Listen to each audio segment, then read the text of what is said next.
Americanos. More America. How we doing today? It's warm out here. It's about 88 degrees. It's real humid. So it doesn't take much, just a little bit of work when you start sweating. I'm hoping if I just sit here quiet for a little while, the breeze will blow by and it'll cool me off, hopefully. Oh man, how y'all been?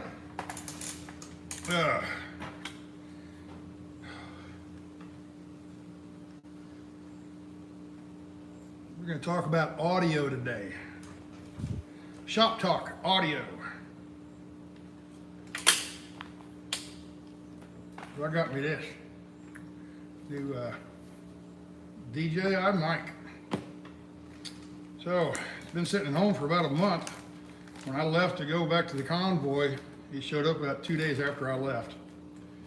So we're going to talk about that today.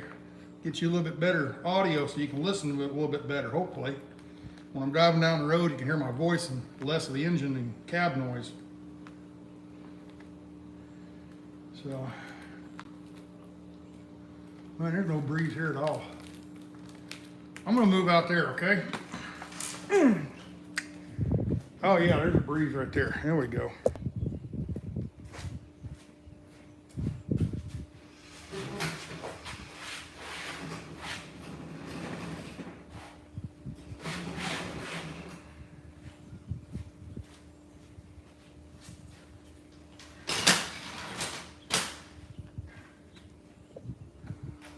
Oh yeah, there's a nice little breeze right here. It's coming across the front of the building here.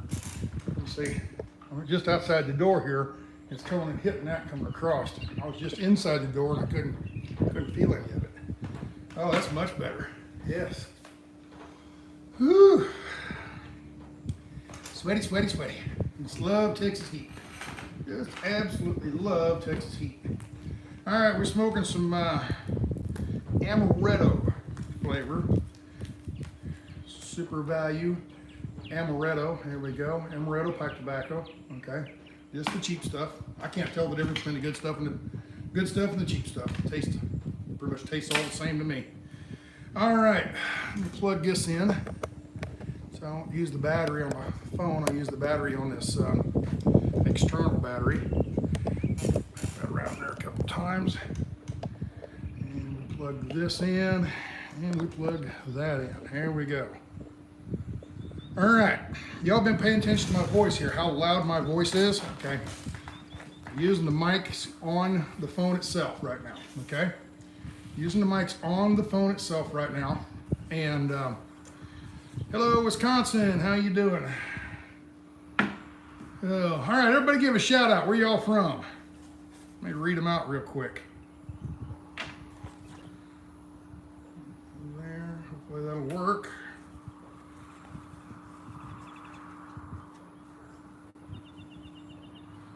Oh, let's see, what was it here? Sasnak, please watch the CEO of Pilot Hearing. Yeah, I've seen that. This is a planned destruction. Yeah, I know, yeah. You're not telling me anything new there, folks. It's pretty obvious they're trying to tear this country apart, doing it on purpose. It's just sad that we just sit here and let them do it. You know, what do? You get mad at them and take up arms. Oregon, Florida, Arkansas, Michigan, New York, South Carolina, Kansas, Salina, Kansas. There you go. Cedar Hill, Utah. You bet. I just came through Cedar Hill. West Virginia, New Mexico, Michigan, Virginia, Kentucky, Illinois, New Jersey, New York City, Norway. There you go. Illinois, going too fast. Florida, Maryland, Arizona, Louisiana, Arizona, Oregon, Jersey Shore, Wisconsin, Texas, Canada. There we go, our Canadians. Georgia, Illinois, Oklahoma, Tennessee, Indiana. There you go, folks. Everybody's from everywhere today. Let's see if we can get that. It won't quite close. I'm trying to figure out how to store these things. So I have it with me, and it's just not going to cooperate too well for some reason. All right, what we got here? I'm using the microphones on the phone right now, okay? And when I first started live streaming, let me get some paper towels real quick.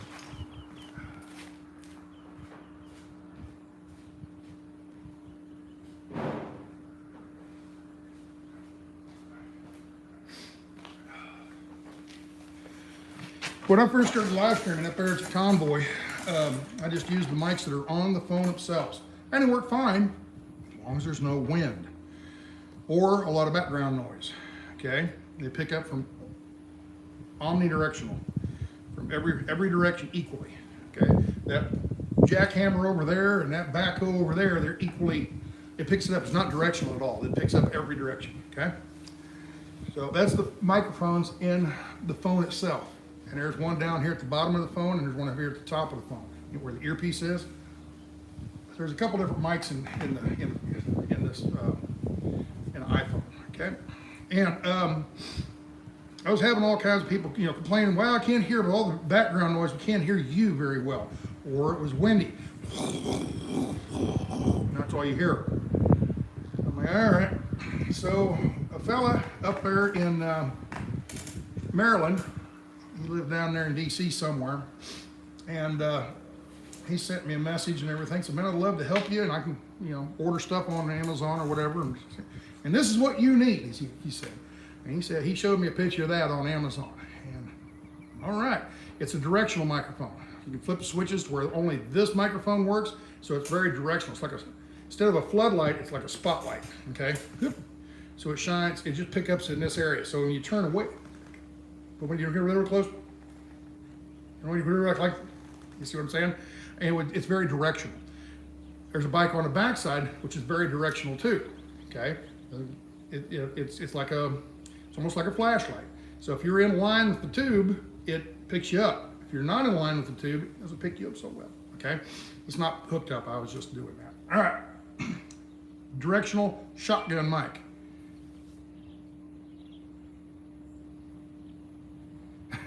Thank you, Matt, thank you. Where'd my breeze go? I had a breeze, now it went away again. So, woo-wee, it warm. All right, so we've got this mic here, and if you notice, what I'm worried about with this new mic is, see how that's got three black things? There's one, two, and three black rings. That means there's 1, 2, 3, 4 contact points. This one, as you can see, only has 2 rings. Therefore, whoop, there we go. 3 contact points. See the difference in them? Okay, they're about the same. They're the same length, they just have different contact points. This one here has another ring closer to the end. This is what you need for an iPhone. So when I saw this mic, I'm pretty sure it would work with an iPhone. Well, this, you can't plug straight into the iPhone, so I had to get this little dongle thing here. Oh, and you got the little Belkins. There we go. Belkin. Yep, we're upside down. We're upside down. There we go. Belkin. It's the dongle. It has the lightning port, and it has a lightning port, and then 3.5 jack port. Okay. So this is what I'm hoping we can do with this. I can plug this into the phone. Okay, I've got this external battery down here below the phone. You can't see it. All right.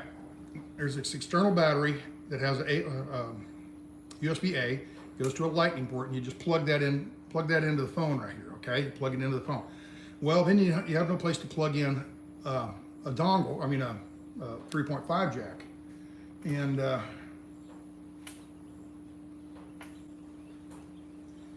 I don't know.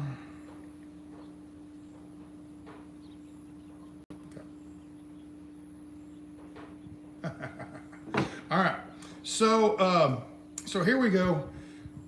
We got USB, a lightning port goes into a lightning port, which just carries it through to here and adds that little place there so you can plug a mic into it, a 3.5 jack mic into it.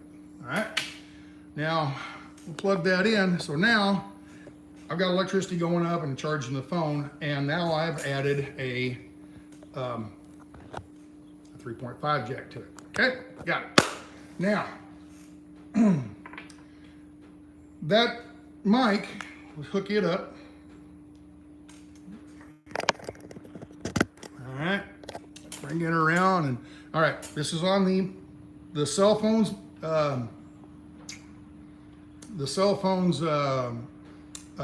Internal mics. Okay. Now I'm going to plug this in. Now on that shotgun mic that I showed you. Okay. And it's up on top here, and it's pointing front and back. And I've got them both switched on, so it'll pick up going forward and coming back, but not from the side so much. So if I'm talking to you guys, it picks up with that mic. If I'm talking to somebody else, I flip the camera around, all right, and I'm talking to somebody else, it's picking them up on this side. Got it? Now, is that a better mic there or not? Yes or no? Does that sound better? Thumbs up, it means it sounds better, and thumbs down, it sounds worse. So yes, it sounds better. No difference in sound. Okay, I like it. No difference in sound. Sounds the same. Sounds good. Sounds yes, yes, yes. All right. Okay, so it sounds about the same. Okay. Now, so I got this DJI wireless mic. Okay. You look at it here. It's the receiver. Transmitters, these are the transmitters that you put on your lapel, okay? And then this wireless receiver you put on the phone, on here. And this is the receiver that catches all the radio signals coming in. So you turn this on, you plug it on, hook it onto your shirt here somewhere like that, okay? You hook it onto your shirt like that. And you plug this into the top of the phone, and it's supposed to sound, like a lavalier mic. It's supposed to sound a little bit better. So what I'm going to do is I'm going to take the shotgun thing back off. You say it doesn't sound much better. What it does make this shotgun, what it does make it sound better is when there's wind, because there's wind muffs on here. As you can see, I just unplugged it. And come on.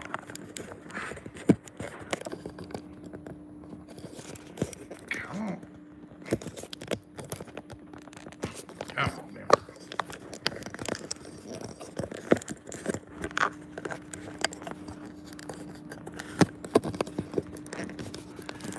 on.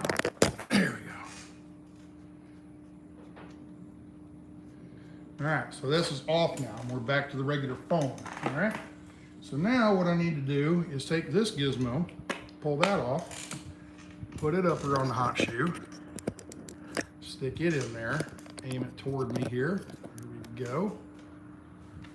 And then we plug this in right there, I think. All right. Count, yeah. That goes in there.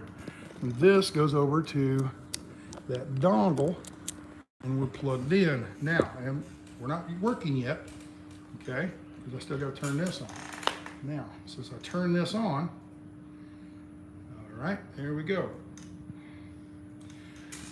It should be going through this mic right here. To prove that, all right, I can see the meter up here going and everything. All right, now does that sound any better? Okay, 1, 2, 3, 4, added, eeny, meeny, miny, mo. 1, 2, 3, 4, 1, 2, 3, 4. Does that sound any better than the internal mic? Okay, zero change. Okay, now I do have a question.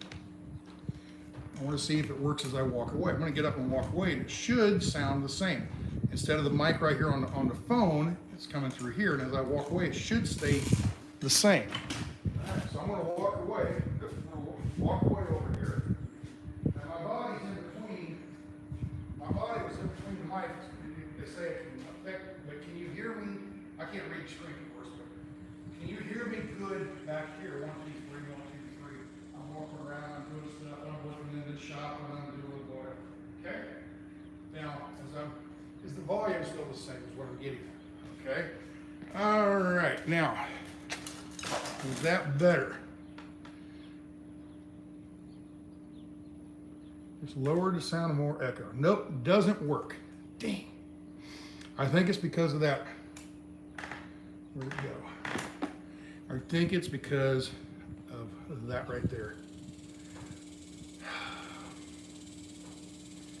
Barely hear you. Nope, you're not hooked up. No audio, not working. Damn. I was really hoping that would work.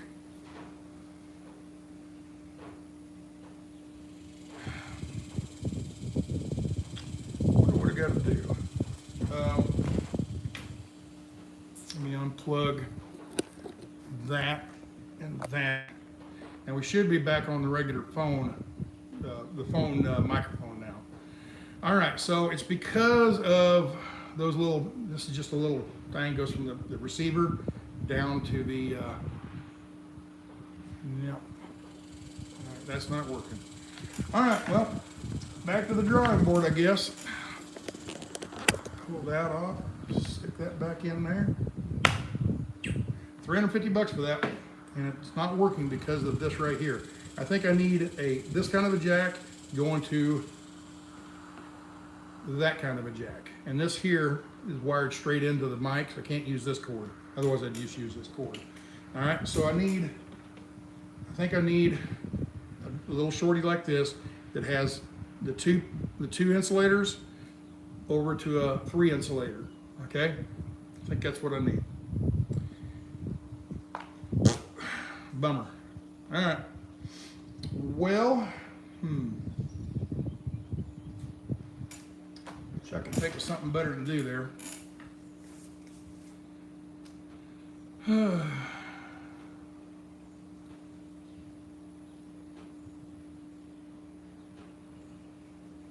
This doesn't work off of Bluetooth, okay?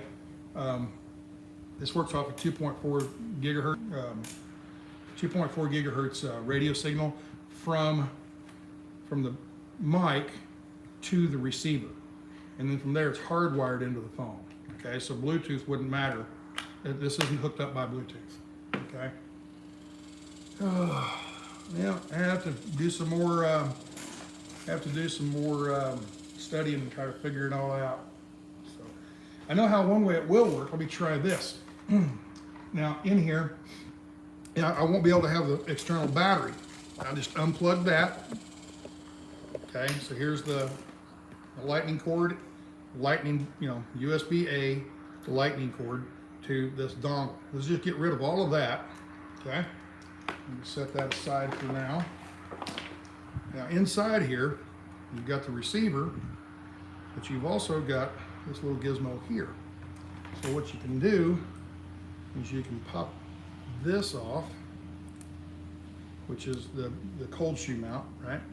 You pull that off, put that down in there somewhere, and you slide this in. You're taking this and slide it into that lock notch right there. Wish I could see better. Still getting old, can't see, can't do anything right.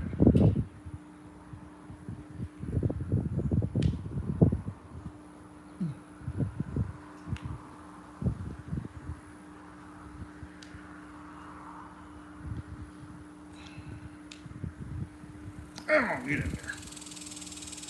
Things got to be so stinking hard. There we go. If you did it right, maybe it'd work right. I didn't do it right. There we go. All right, so now we're just going to plug that straight into the phone.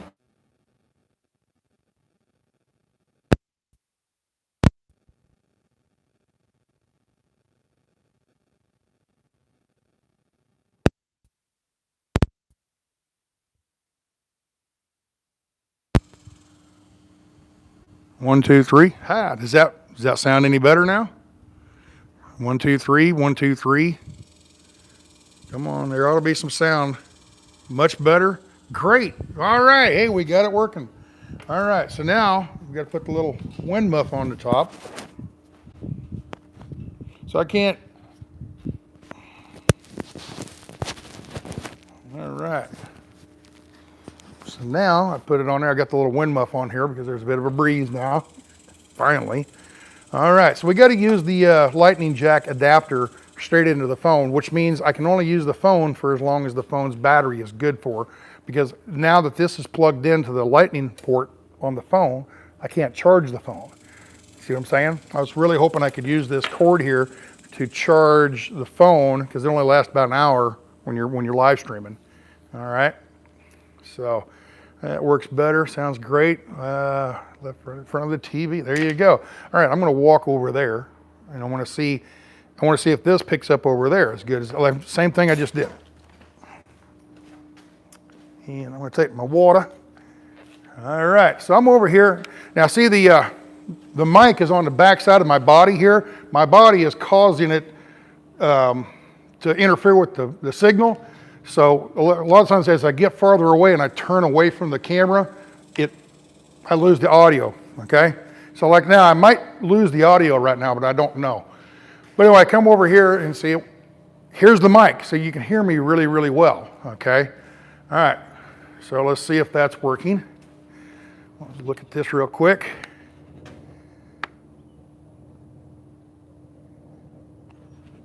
Perfect, perfect, perfect.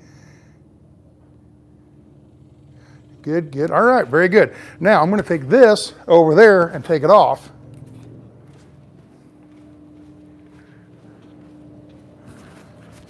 I'm going to take the mic and set it right up here. All right. Now I'm going to walk back over here. You should be able to hear me very well right now.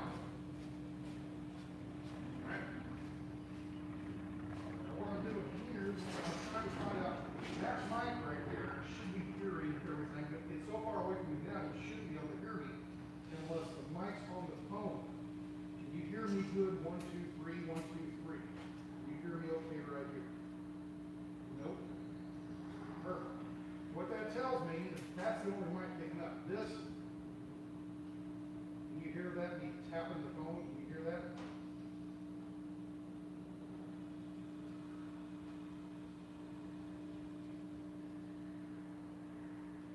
Good. Good, good, good.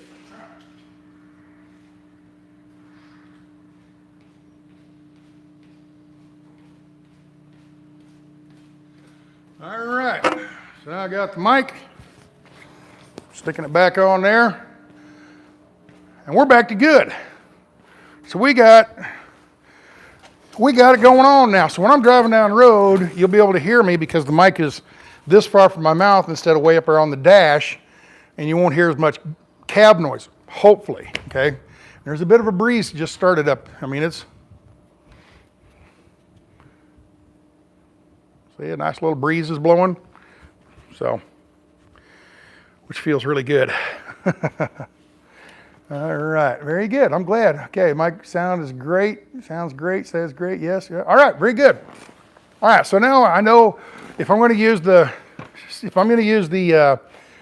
iPhone, I can't use this cord and plug it in. Okay, I have to.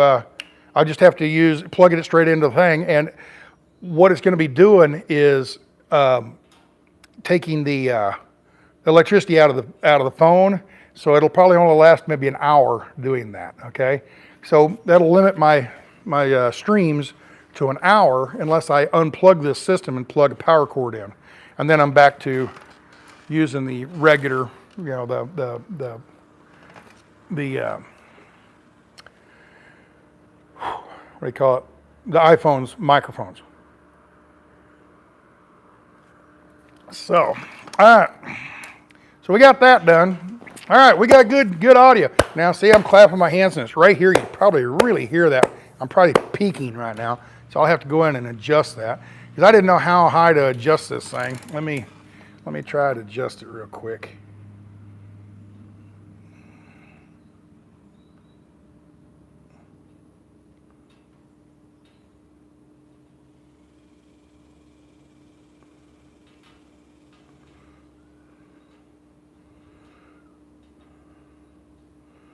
Okay, we're good there.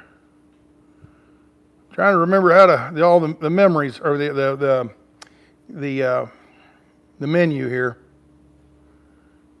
There we go. Transmitter gain down just a shade.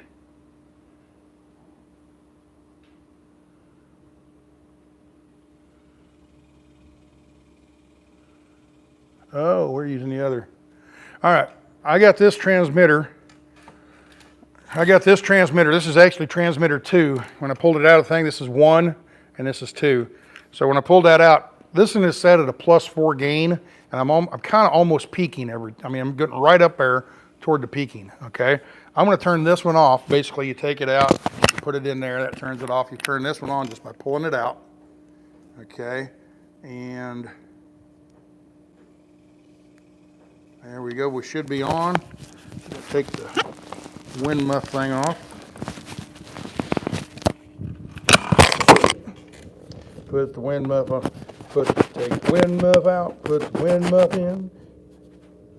You do the hokey pokey and you turn your stuff around.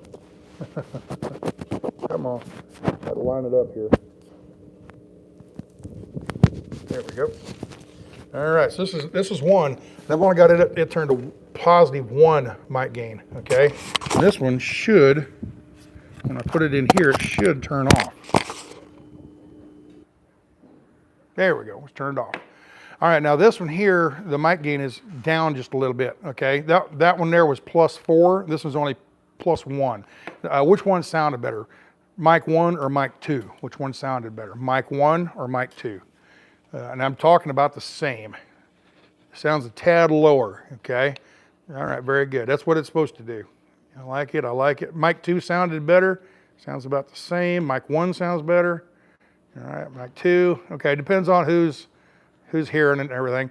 But I'm looking at the meter over here, and the meter goes up and it peaks, and when it peaks, it gets into the, it's green up until it peaks, and it gets into an orange or amber color. And this one here isn't quite, it's going to about 80%, whereas the other one hits about 85%, and it starts getting into that yellow or peaking, clipping, what they call clipping. So we'll just have to test the two out, see which one sounds better. This one's not quite as loud, apparently. So which is the way it should be, because I've got that one set at +4 and this is set at +1. Now, what I can do here is my handy dandy microphone. I'm interviewing somebody, right? Well, we're going over here talking blah, blah, blah, and I hold the mic over to somebody else, all right? We're gonna take this out. I'm interviewing somebody, okay? Well, handyman, the man on the street interview.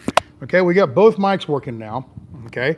And I've got this mic on, but I've also got this one I'm holding right up my mouth, okay? And I get done talking and I turn it over to the other person, and they're talking blah, blah, blah, blah, blah. You can still hear my voice through this one, but you can hear this because that's right over by the person I'm talking to.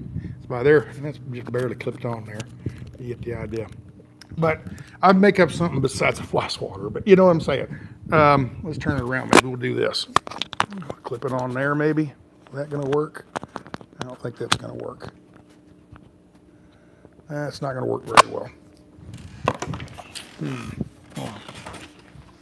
And as you see, as I walk away, you should be able to hear me pretty good still, okay? And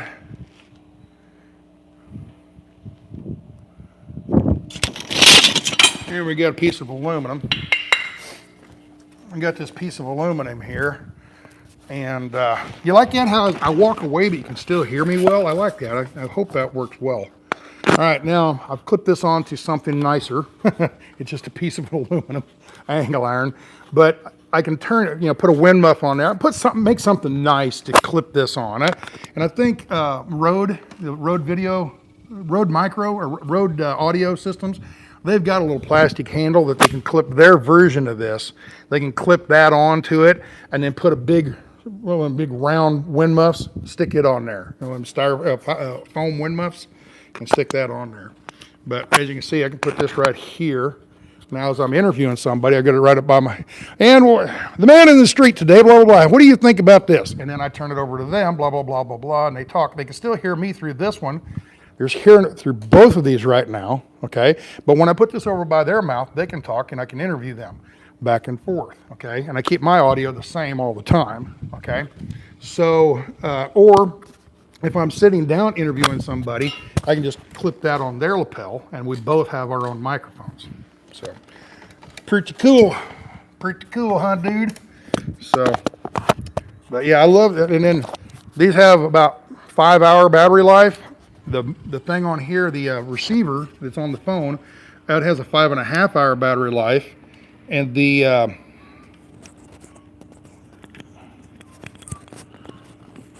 receiver has a 5.5-hour battery life, and in here there's a battery. It's fully charged. You got all 4 lights on here. There's a battery in here. So as I put this is about, let's say it's about dead. I stick that in there, and it recharges it. And I grab this mic, okay, and use it. So there you go. Now when I close the lid, right now I've got both mics are working. See, 1, 2, 3, 1, 2, 3, 1, 2, 3, 1, 2, 3, 4, 5, 1, 2, 3. okay? When I close the lid, it turns it off, okay? And now that mic is turned off. This mic is the only one working, okay? And as you can see, okay? So I think it'll work. I'm hoping it'll be a really good system. I've been wanting one of these for a long time. I never justified the cost of buying one, and I was going to get the Rode VideoMicro, I think they called it, or Rode Video Go or something like that. And it was one meant for on-the-go wireless mic stuff. And I never got it because I couldn't justify the cost for all the more I would use it. So, and then recently DJI just came out with this one. I mean, it's brand spanking new. When I ordered, I was one of the first ones to order the thing. Not that I was waiting for it. Just when I started looking, I was just about ready to hit the buy button on the Rode Video Go, or Rode Micro Go, or whatever it's called, Go Mic, something like that. Anyway, it's their version of this. And I almost hit the button and saw another video about this one. Oh, yeah, okay, that's pretty cool. And DJI usually makes some pretty good stuff. So I thought, well, I'd try it. And I clicked to get it. This is when I was in, I think I bought this when we were in Tennessee. If you remember when we left the Convoy, when the Convoy left Maryland and went down to Charlotte and then to Nashville, I ordered it when I come through Nashville. No, that's not right. Yes, I ordered it when I came through Nashville, I think. And it was on back order for like a month. It wasn't back ordered, it just hadn't been released yet. And they said it'd be a month before I get it, about June 2nd or something like that. And then after I ordered it, they shortened that up from June 2nd back up a couple weeks to the middle of May. And when I left the Convoy and I came back and I was running Arkansas to Texas back and forth, I was waiting for it to come in. And then the day I had to leave to go to Phoenix to head back up and rejoin the Convoy, it still hadn't come in. And about 2 days after I left, I think about the time I got to Phoenix is when it came in the mail. So timing, I was off a couple days is all. But anyway, got it. I got the system and I think I'm really gonna like it. Hopefully you guys will enjoy it much better, be able to hear me so much better when I'm driving down the road. When I'm doing something, when I'm interviewing somebody, or the audio should be much, much better. And the other thing is, if I don't like the idea of this thing right here, I can get one of those little lapel mics, when you clip up, right in here, somewhere, and you run down inside of your shirt, and you can take this and put it down in your pocket, or over in this pocket, down in there, so you can't see it. So I would have it all be inside my shirt here. And all you would see would be something, you get the idea. It'd be something like this.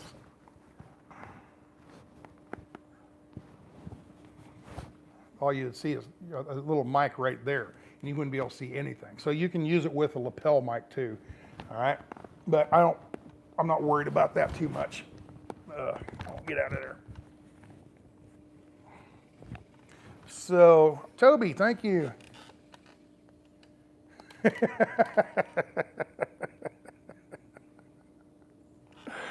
Toby, you're evil. You're mean. Here comes the sun, I see. All right, here we go. Let's put this back on. Oh, another thing. It's got magnets. Cool. Magnets are cool. All right, you got this little bitty magnet here. And I don't know. Yeah, this is the magnet. This is just steel. Okay, remember? Yeah, that's just steel. This right here. And what you can do is you can put this magnet on the inside of your shirt and just clip it like that, all right? That's one way you can do it. You can get that little magnet, you pull it off, and you put this inside your shirt, put the magnet on the outside. So now, not only have the wind muff, but you also have my shirt as wind protection, okay? And I can sit there and I could slide this down. Where are we at here? I can slide this down and put this metal just inside my pocket there, so you wouldn't be able to see even it. You see what I'm saying? The only problem is it's got enough weight and it starts drawing on your shirt and it kind of pulls your shirt a little bit. It's not very heavy, and I'm sure I'm sitting there messing with it. You're probably hearing all that fingering noise. So, but you get the idea. But anyway, it's got multiple things you can do with it.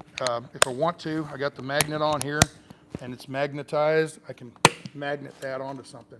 So if let's say I've got somebody sitting here with me on the table, and I don't want the mic right up in here in the picture, I can clip it to the table here, and the other person can clip it to the other side of the table, and we can have a conversation or whatever. Just there's options is what I'm getting at. So pretty cool, dude. I like it. So, and then they say, you know, if you put it up here, you know, starts having a muffling or I don't know what it sounds like because I'm not listening to it right now, but I've heard that it has more of a kind of a hollow sound up in here, more of a bassy hollow sound. If you move it down, it's magnet sticking to my cross. I really like this cross. Somebody gave that to me down in Austin, and man, I really like it. It's horseshoes, horseshoe nails. Look at it real close here. Let me get real close to you here. It's horseshoe nails. Okay. So when you nail the horseshoes onto a horse's hoof, okay, there's two nails here. They come up and twist around, and then these two go across or something, and then it's all wrapped with like a copper wire, I think, or a silver wire or something. But I like it. I really like the thing. It's not my crucifix. You know, being Catholic, I like the idea of the crucifix, but this is stylish. Stylish cross. I like that. It's pretty. It's that Western cowboy kind of attitude thing, you know. So I like that. So whoever gave that, I wish I could remember their name. I think it was down in Austin when we went down to the Austin rally, and somebody gave that to me, and I'm like, oh man, I really like that. I got to meet Trucker G the other day. No, the mic is not in my pocket. This is my keys are in my pocket. The mic is right here. Yeah, I got to meet the G's the other day. Great visit and wonderful people. Yep. Yeah, I like, the G's are good people. Just to look at the G's, I mean, well, not her, but him. Just to look at him with all the tattoos, you think he's some kind of killer biker or something, you know. He's, you know, just some evil, mean person. And he's the nicest guy in the world. I mean, looks are deceiving. You know, don't read a book by its cover kind of thing, you know. He just, I mean, they're just super nice. But I'll give it this, gee, he don't pull no punches. He don't take any gruff. He doesn't take no shit from people. He calls it like he sees it. And he let me tell you a story. When we got up at Hagerstown, we're in Hagerstown, and it's one of the first nights it's about the third night, I think. Went up the hill to the restaurant. There was a really, really good restaurant there called Trackside Restaurant, I think is the name of it, Trackside Restaurant. And right there where if you're ever in Hagerstown, get on the highway and run out there to the Speedway, and right up on top of the hill, before you pull into the front drive, the front gate of the Speedway, before you pull in there, there's a restaurant on the side. And it's an old haunted hospital is what it is. A Civil War medical hospital, from what I understand. There we go. And apparently up in the attic, there's ghosts and stuff. Okay. All right, yeah. Anyway.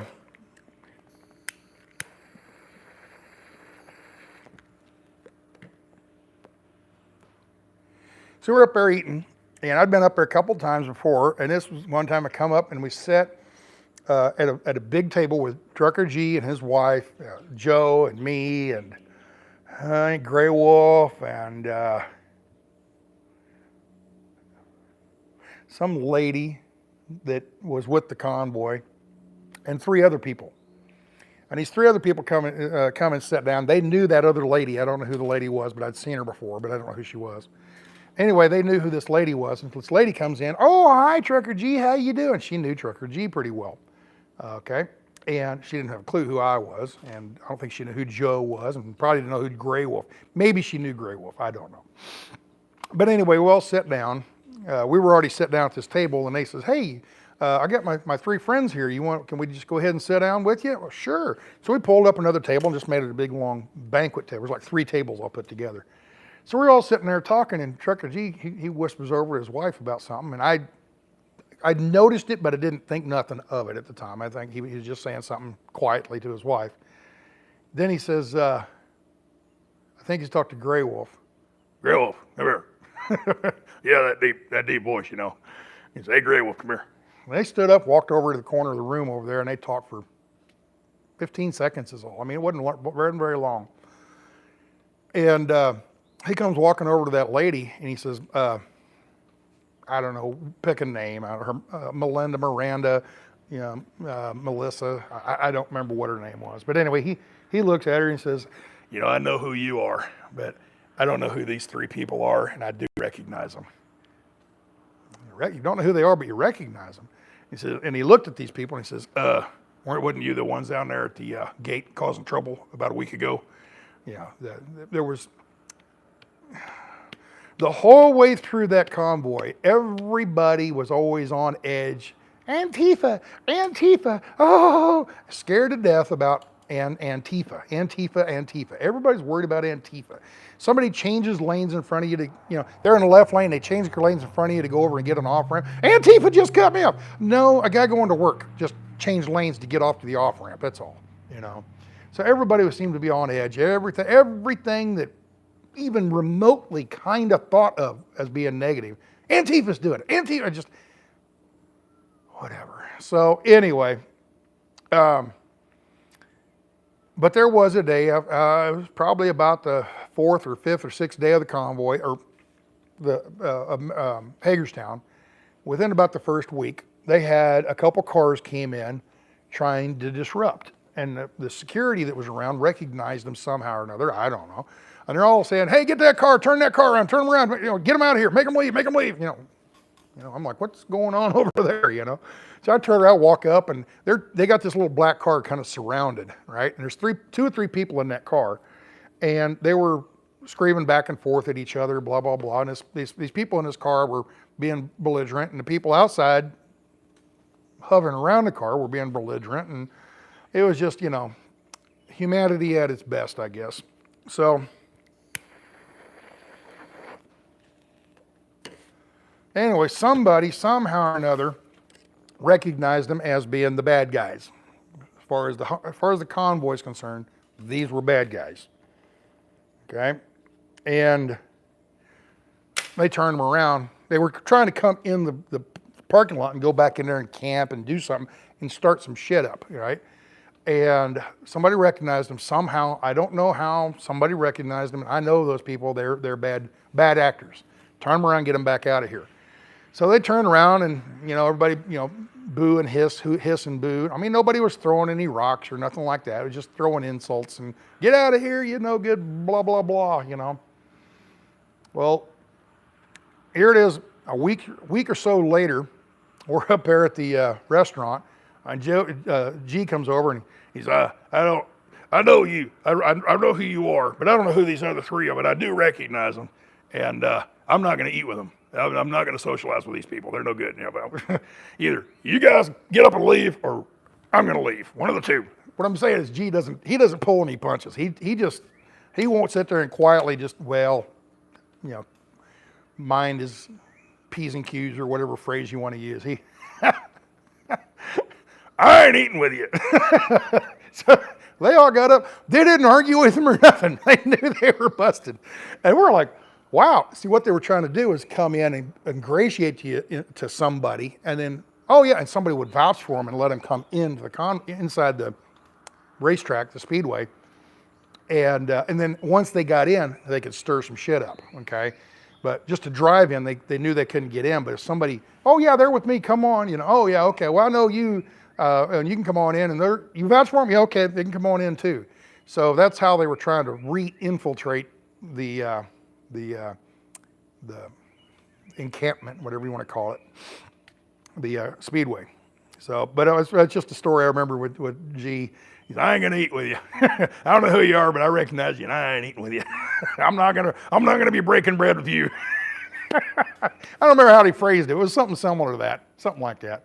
And like I said, G, he just doesn't pull any punches at all. He calls it exactly the way he sees it. So.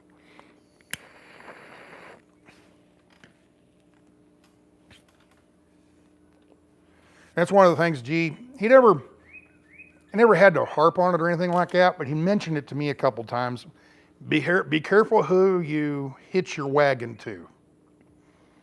And I kind of tried to remember that the whole time I was up there at the Convoy. Be careful who you, because you don't know who any of these people in the Convoy, you don't know who any of, you just met them, you know, last week, yesterday, a couple days ago. You don't know anything about them, and you get to know them a little bit better, but be careful who you who you become buddy with, because they might be bad people, or they might be, I always kind of thought that the Convoy was kind of center, okay? Center America, okay? And you had your Antifa crowd over here on the left, and your hardcore right-wing people on the right. And I don't want to be dead center. I want to be right of center, but I don't want to be that far right where you want to, you know, kill everybody and stuff. You know, I mean, some of these guys are way over the top. But on the left, it's the same way. The farther you go to each side, the more little extreme they get, you know. So anyway, let's see. What? Ran over to Joplin and met them in 4 States trucking. Yep, 35 minutes from Grove. Yep, there you go. So yeah, I don't want to be dead center. I want to be right of center, but I don't want to be way over there right of center where everybody, they just hate everybody. And I don't want to be way left of center, you know, way far left, because they hate everybody too, you know. So I would like to think that I could sit and talk to left-leaning people, and we get along, we talk, and you know, I can have a conversation. Maybe I can convince them of my beliefs, and maybe their left-leaning beliefs aren't as bad as you might think it is. And instead of being here's a center line, you're either on the right side or you're on the left side. There is no. I think there's a lot of people right here in the middle. I want to be right of the middle, but not far right, and not left and not far left. Okay. I know what I believe. I know what I think. I know what I think of other people when I meet them. And some people you get a feel for right off the bat, and it's real easy to look at them and go, hey, these people are good people. I like them, you know. And there's other people you go, oh no, I need to get to know them a little bit better before I become buddy with them. So there he is, Sharpening Man. You're a good man, Stan. Thank you much, there, Sharpening Man. Appreciate it. The meek shall speak. There you go. So, but anyway, that's enough about the Convoy. Whoa, wasp. Whoa, get out of here. Where'd he go? There he goes. I don't know what that was, sweat bee or something, I think. I don't know what that was. There's another one that flew off. It was like a mud dauber. This mic is more normal. Okay, right here. See, when I tap it, you can hear it. So that's the mic I'm using. I'm tapping the phone, and you don't hear anything, right? But you do hear it. So this is the mic you're hearing right now. So, Bam RV, okay.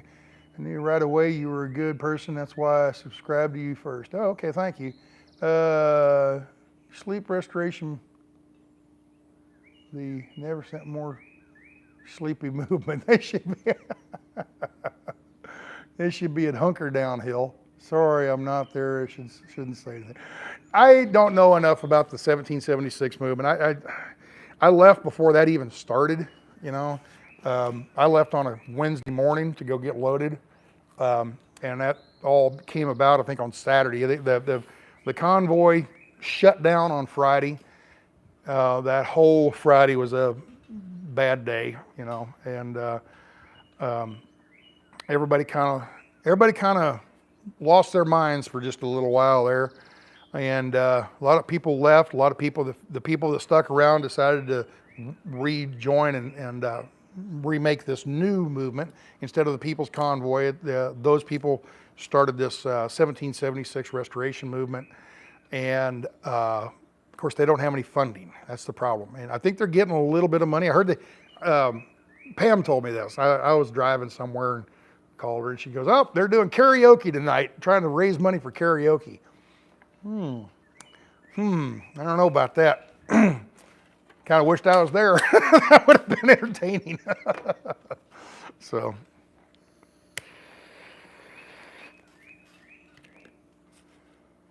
That would have been entertaining. And I don't know how that was all set up, who had a karaoke machine or how they worked it, I don't know. They had a mixing board and be able to, when you sing, put a little bit of echo or reverb in your voice and things like that. I don't know. So some of the karaoke bars, they have a real nice mixing board, and a good DJ will sit there and play the music, and then as he hears you, he'll turn the reverb up and down to suit the song and your voice and everything, make you sound as good as you can. And then there's other people that it's just hilarious. They get up and they try to sing a song that it's hard to sing for one, and I've never been able to do it much. Like I said, I can sit and talk to you guys. What, we got 500 people? 506? You got 506 people, only 369 likes or thumbs up. What's wrong with me? What's wrong with you people? So anyway,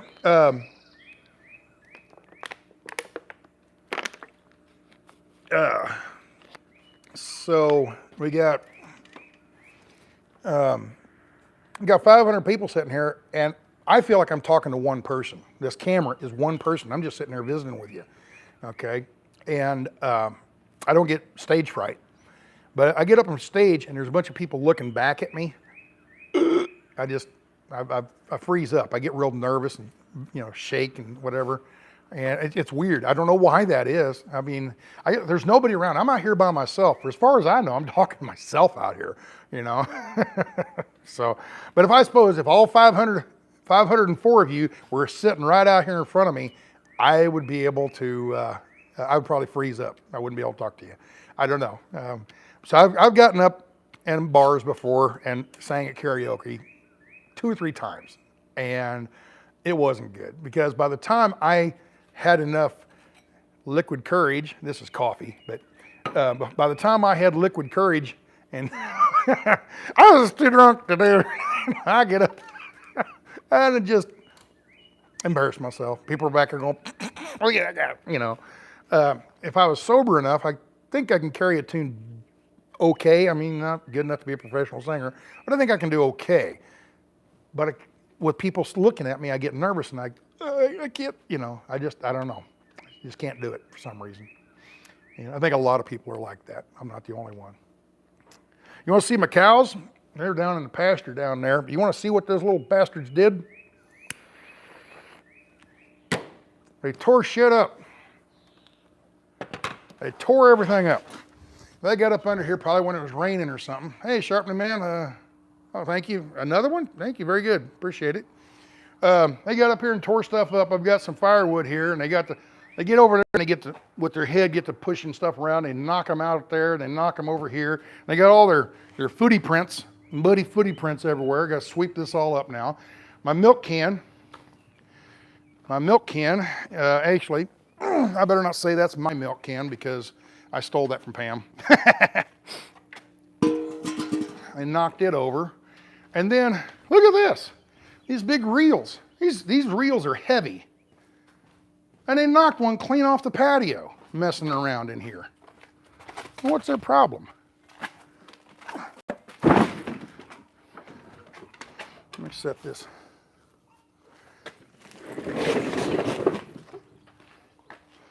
But I got a tree blew over, about 6 months ago. That tree blew over. Same time that other one out. Let me turn you around so I know where I'm pointing. See that tree out here? That was a big, I think it was a pecan tree. It was really tall. It went way up to here, but it was real skinny, real tall and skinny. It didn't have very many leaves on it because earlier half of it split. I think lightning hit it or something, and it broke in half, and half of it fell. And that's where all that firewood came from. Chopped it all up. Well, then it finally broke over about 6 months ago. There was a storm last fall, or yeah, it's probably last fall sometime around November. Storm came through and knocked it over, and it broke this one. This one here was broken at an angle about like this, and it finally fell all the way over, and as you can see, it's dead. So I got some chainsawing to do, and I just can't bring myself to do that kind of labor when it's 90 degrees outside. I should have done it. I would have done it this winter, but you know, I was kind of busy. It seemed like I was just gone, go, and just been a peculiar year. So, but anyway, that's what the Macaws have been tearing stuff up out here. When I got the doors closed, they get up underneath the porch here and get out of the rain or whatever, and they get up here farting around and tear stuff up, make it all muddy. At least they didn't poop anywhere. Just muddy footprints. So I got some cleaning to do. Oh, so I'm worried about Santa. He looks ill. I don't know. I haven't been paying any attention to the stuff. Pam told me that somebody was worried about Santa, said he didn't look good.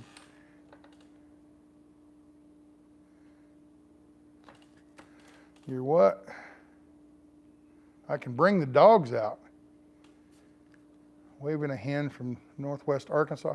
Bring the dogs out to here? Call me on the phone. Let's see what she wants to do. She wants me to take her to dinner tonight. I just want to come home and get a home-cooked meal, and I can't get one. What's wrong with these women nowadays? They won't cook for you. Yeah, that's right. I said it, Pam. I said it. She won't cook for me.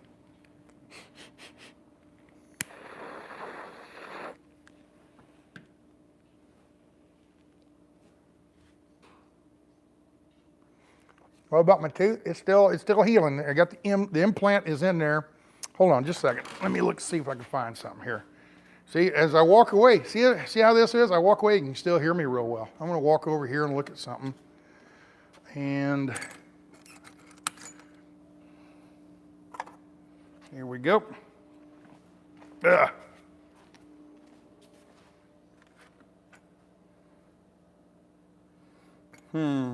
There we go.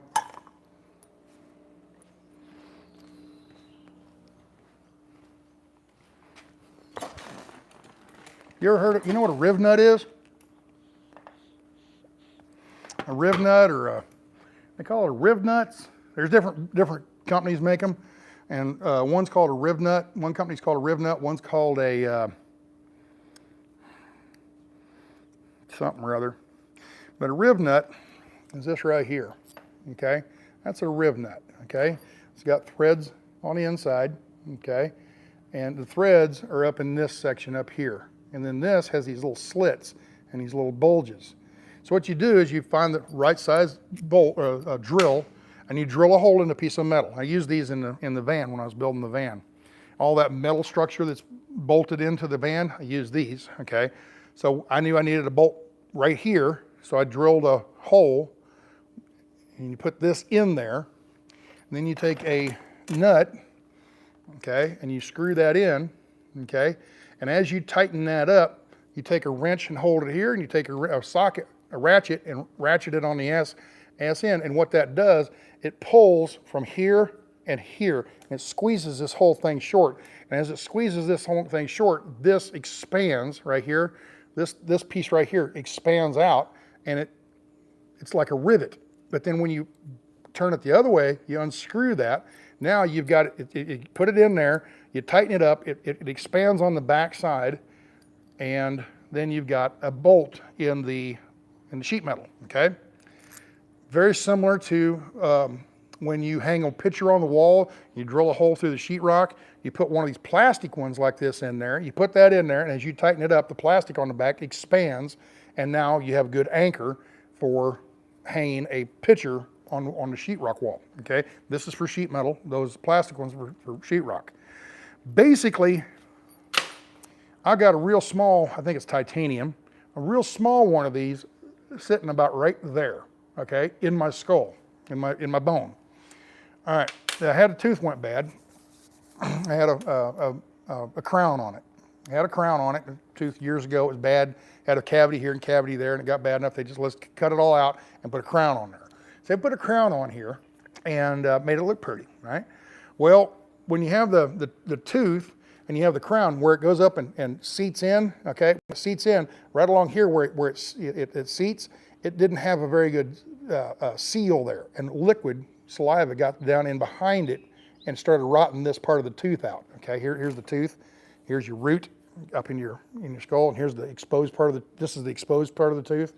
Okay, so when it just didn't seat really well, it was broke, it just didn't have a good, what they call a margin. Okay, and saliva and food particles and everything got down in there, and it rotted the core of the tooth out. The crown, of course, is porcelain. That's not going to rot out, but on the inside, it rotted it out. And one day, it broke off right level with the gums. So I went into the dentist. They pulled that out, and then they take, you've got a socket there. You got an empty socket, all right? Well, they want that to grow back nice and solid so that they can drill a hole in it, okay? So you kind of think, well, why don't they just drill a hole in it where the thing was? Well, I don't know. They got reasons, whatever. Probably money.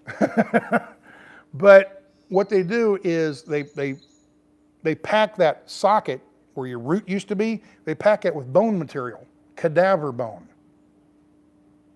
Dead people, I got dead people in my mouth. Okay, I take cadaver bone, it's ground up, and it's about size, it's kind of the consistency of large salt crystals, okay? And this powder, granules, and they pack it up in there, and then take stitches and fold your gums over and hold it in there, and it gives your body something to grow to. So the blood that goes in there, like if you break your bone, okay? Now that bone is in two pieces, okay? So you broke your bone, okay? Now it's loose, okay? Your blood gets in here and it heals it all back up nice and solid again, okay? Makes it nice and tight again, all right? Well, it has to have something to grow to. Well, your bone is still there. If you got a solid bone and you crack it, okay, now you've broken your bone, this bone up here or wherever, okay? You've broke that bone. Now it's loose and it hurts, okay? So your blood flow goes in through there and it repairs that bone, okay? And it heals it. Well, it can only heal so far. It can't heal all the way across an open gap like that tooth.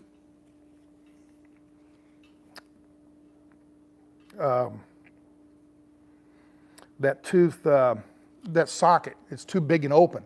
So they put that bone material in so the blood can flow down in through there and coagulate and turn and heal the bone up, okay?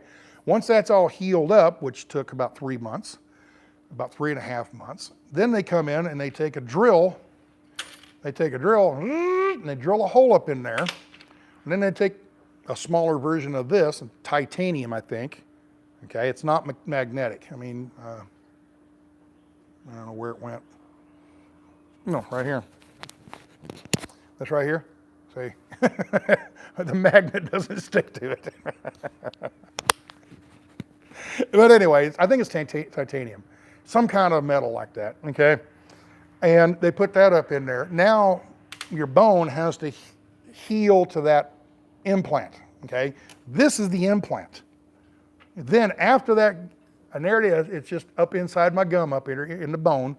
Once that heals, they said about 4 months. They want to heal nice and solid 4 months. Just like if you broke your leg, it takes about 4 months to heal your leg, okay? They want this thing to have all the bone structure, you know, grafted to it really nice and tight. So this is really solid in there now. Then they'll come along with a post and they'll screw a post in there, okay? And once that post is in there, sticking down, then they take a cap, a crown, and they put a crown on that, okay? And you're done, okay? Altogether, about $5,000 for one tooth. Yeah. Yeah, I think it was broken up into like 1,500, 1,800, and 1,500 or something like that. It was right at 5,000 bucks. So as you do it, I paid the first two. Now I'll pay the third installment when they put the crown on, okay? When they put the implant or the post, they'll screw the post up in there, and then they'll put a cap on that, and I'll pay the third installment, which would be a total of about five grand. So, yeah. It ain't cheap. So I'm still waiting for that one person to give me a $1 million super chat. You give me $1 million super chat, I will give you the truck, the semi. It's sitting outside. I got a trailer on it. Let me show that to you real quick. It's over here. There's the truck over there. Okay, and I've got it sitting out there because the generator is running. I got in here Thursday evening, about 11 o'clock, and shut everything down. But I left the refrigerator running, the food's in it, and it ran all day yesterday. And when I left, it had right at 13 volts in the battery, 12.9, something like that. And it ran all day yesterday and all day today until I got out here. And when I got out here, the battery, the house battery that it runs off of, was down to 11.9. Okay, so we went from 12.9 to 11.9 in a day and a quarter, day and a half, something like that. So I got the generator running out there right now to charge that battery back up. It's been running for about an hour now. To charge the battery up, and then what was it? Once the battery's all charged up, I'll shut that off, lock everything up, and go back into town. But while I was out here, I thought, well, got to run that generator for about an hour. I might as well sit and talk to you folks. So that's what I've been doing. And I don't know, how far are we into it now? 66 minutes? All right. So I don't know. Let me look at something. I hope this won't mess the camera up. Let me look at something. See if I can see how much battery I got. I got to swipe you off. It'll freeze the screen for just a second. It shows that I still have a good battery, so maybe it'll last longer than I expected. I don't know. But it seems like the camera battery only lasts about an hour when you're doing a video. Now you got to remember, the first part of this video, I was hooked up to the external battery. So I've only been off the battery for maybe 30 minutes now, something like that. But maybe it'll last a little longer than I expected. But anyway, $28,000 for a full set of implants. Wow. That's lots of money, ain't it? And the funny thing is, I thought after I've got these caps and everything put on, I wouldn't have any more trouble with my teeth. No, you still have trouble with them. It's one thing I wished it was, as a younger kid, I wished I would have gotten a better habit of taking care of my teeth. I was one of those kids, Mom, go brush your teeth. Oh, Mom, I don't want, Did you brush your teeth? Yes. Let me see. No, you didn't. Okay. You go in. And I was one of those kids that didn't brush my teeth very much. And I've been paying for it as an adult. So if y'all little kids are watching, yeah, whenever I see little kids and we get to talking, that subject comes up, I says, don't be like me. You have all these bad teeth and everything. You don't want them.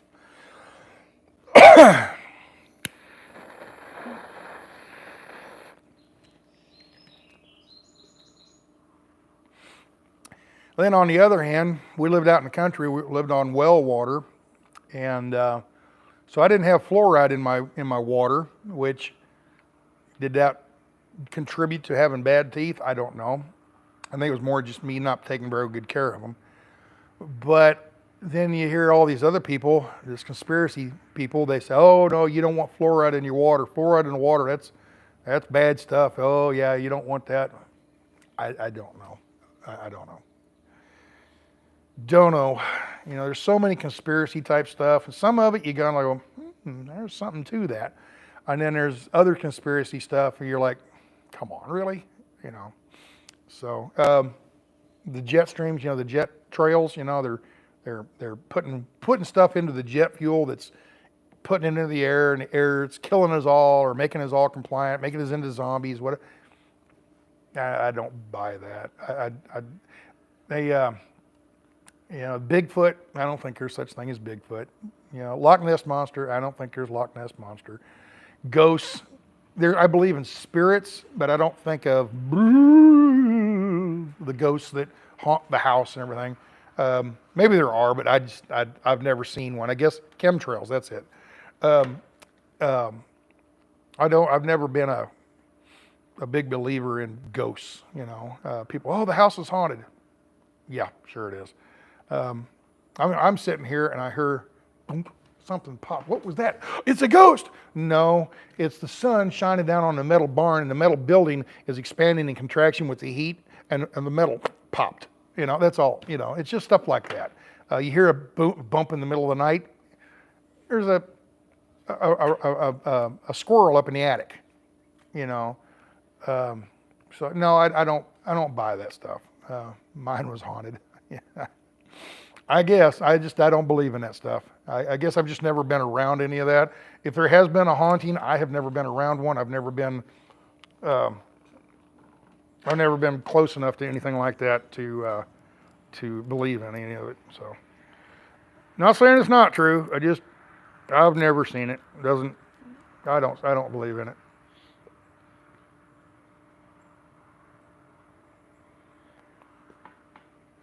I noticed you don't run big tires on my truck. On the Burgundy truck, I did. This truck here, I've got, I think they're 285, 75R, 24.5 low pros, okay? I think that's what's on the front of them. And actually, I was looking into tires the other day when I was coming toward Texas. I called the national account and, oops, sorry, hit the microphone there. I called the national account. The moon landing, yes, they landed on the moon. I don't think that's, I don't buy any of that. Oh, you're on the moon and you can't see stars. Well, I'm looking around right now, I can't see stars. Why? Because it's daytime. Well, you can't see any, in the moon. Well, because it was daytime. When they had when they were filming, it was daytime. There was so much bright light from the moon that it blocked out all the very dim light from the sun, the exposure of the camera. I don't buy any of that stuff. I believe we went to the moon, okay? Anyway, yeah. You guys gonna list all the different conspiracy theories off? Stan, you're more interesting than what's going on in the 1776 movement. I guess. I don't know. Yeah. Big Mike. Hey, how you doing, Big Mike? No, that's somebody talking to Big Mike. Or maybe Big Mike's watching. I don't know. Yeah, it's cloud seeding too. Yeah, they can cloud seed. It's not economically viable though. And the thing is, they can go up there and there's a big rain cloud and they can fly through and sprinkle these particles of aluminum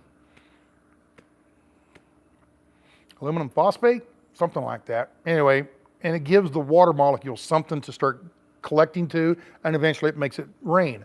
The thing is, they go over and spray that cloud, think it's going to rain here, and by the time it does, it's moved way over there and it rains over there. So it's all hit and miss, and it's just not. I asked Kirk about that because, being a farmer, hey, that would be great. They could force it to rain right here. We don't have any rain in this area. Sure would like to get some rain. They go cloud seed, and the money it costs and the unpredictability of it, it's just, they can make it rain. They can make it rain, but it's extremely expensive to do it, and it's just not economically feasible, apparently. I asked him about that kind of stuff, and he goes, yeah, it's just, they can do it, but it's not. I worked with a lady, years ago, who never had a cavity. She said because she had flossed every tooth every day ever since she was young. Food left between your teeth builds bacteria, pushes on the gums. Yep, you're right. Yep, exactly. Are you going to join the Texas Convoy heading out to DC in a couple weeks? Didn't even know about it. They changed the name, the People's Convoy official -Texas. They changed the name of it, and when they changed the name of it, I guess it kicked me off, and I haven't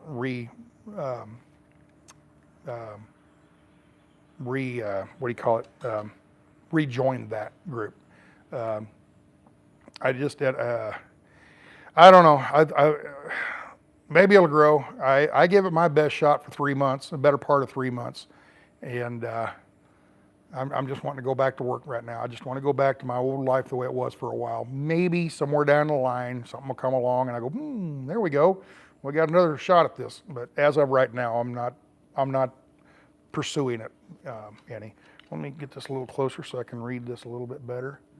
What do we got here? Sasnak, you're part of the problem, man. You have huge following and you're telling people that conspiracy theorists, which is a CIA coined term, which is putting you on the wrong side of history. What? Sasnak, you're a part of the problem, man. You have a huge following and you're telling people they're conspiracy theorists, which, no, we're talking about Bigfoot. We're talking about the cloud seeding and stuff. That has nothing to do with the convoy. So, I don't know.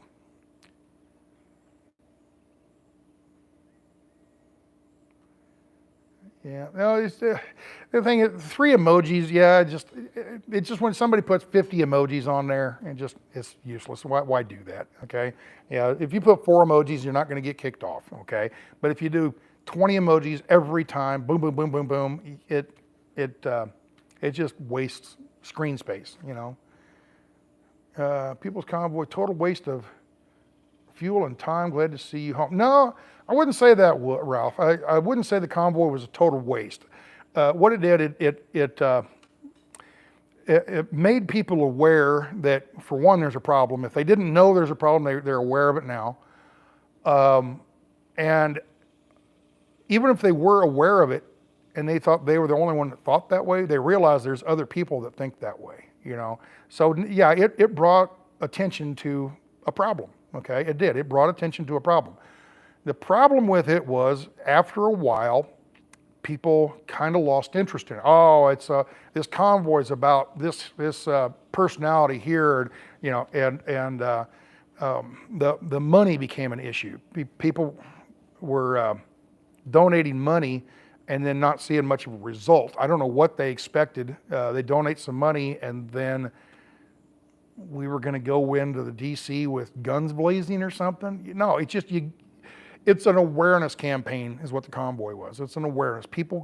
Making people aware of what's going on and what they ought to be aware of. You know, it's a learning experience. That's mainly what it was.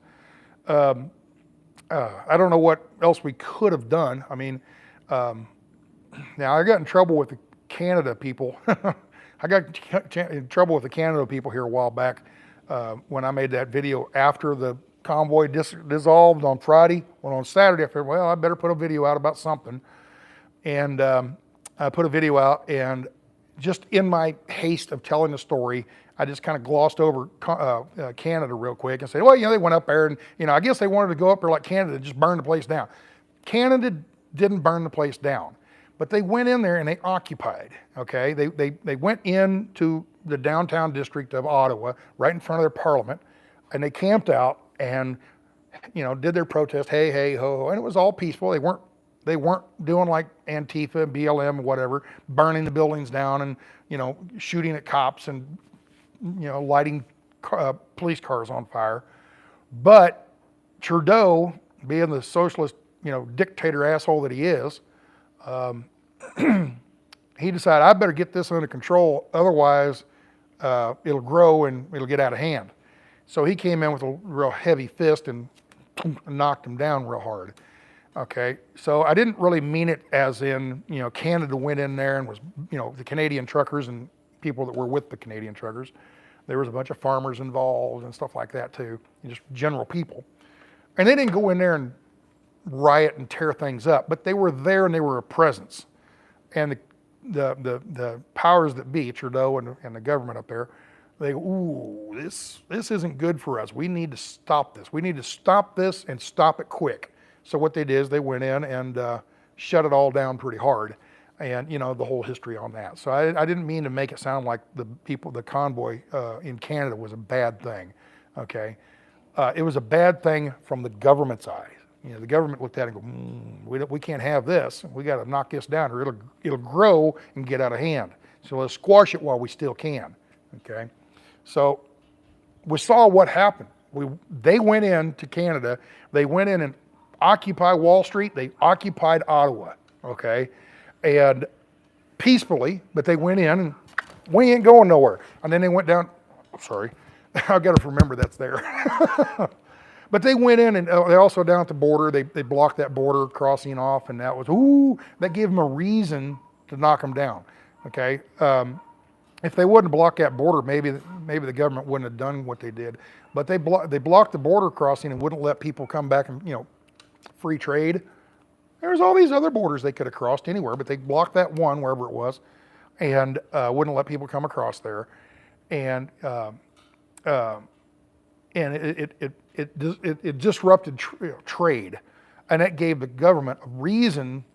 We can't have that, so let's go knock them out. And they did. They went down and knocked them out. And I don't know where they got the police. Somebody said, well, what they did is they went to like Toronto, and places like that, and got police departments there. I guess Ottawa Police Department didn't want to do anything. They just, okay, they're just good old boy truck drivers and you know, people that want to voice their opinion about stuff. And apparently the Ottawa police weren't in the mood to stop it. So Trudeau says, hey, if the Ottawa police won't do it, I'll gather a couple cops from other parts of the country. And they went to all these other bigger cities like Toronto and other big cities, you know, Quebec, places like that, and brought them in and used them as muscle. So at the time, I kind of had the idea that it was like UN troops or something, but apparently it was Royal Mounted Police, kind of like the highway patrol is here in America, I guess. And they brought them in and squashed it, okay? So we saw what happened in Canada. What are we supposed to do in America? Are we supposed to go down and do the exact same thing? And they come in with the National Guard and quash it, you know? So let's try something different. Let's just go down and drive around. Let them know we're here, but don't do anything that they'll go, oh, we got to stop this. But at least they know we're here. And trust me, the Congress people, they knew. They didn't have to have the local news tell them, okay? Would have been nice if the local news would have got involved and told everybody about it, and the national media would have gotten involved. It would have sustained it and let the movement move better or grow better. That's why they purposely kept quiet, so they weren't, you know, ignore it long enough, it'll just go away. And they won. That's what happened. They ignored us long enough to where we finally ran out of money or ran out of steam and just quietly kind of went away for the most part.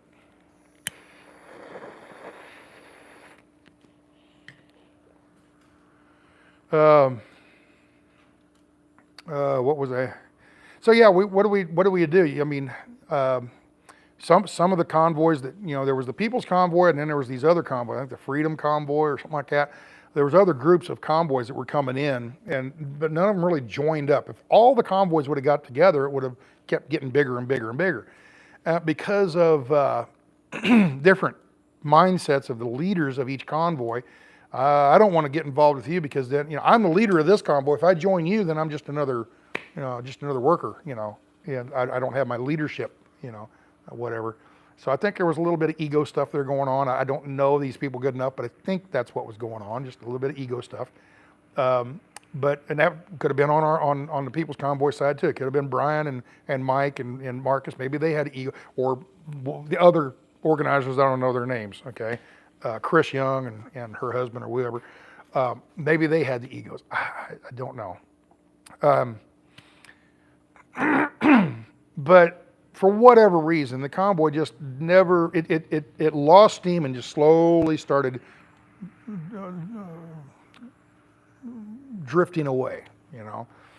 And it's hard to go up there and demand from your congressman, you listen to us, and you look behind you, there's only 5 people behind you. You know, 5,000 people behind you, they go, oh yeah, okay, come on in here and sit down, we'll talk. You know, you come up, knock on the doors, hey, you listen to us.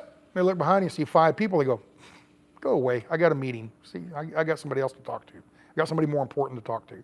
So you needed volume of people behind it. And because the media didn't advertise it, so to say, that made the convoy slowly lose its steam. That's the way I see it. I don't know, there's probably other things.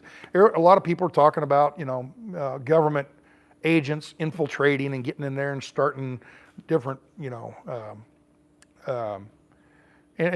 starting different rumors and things like that, which made people get mad at each other and leave. And I don't know. I don't know who those people would be. I don't know.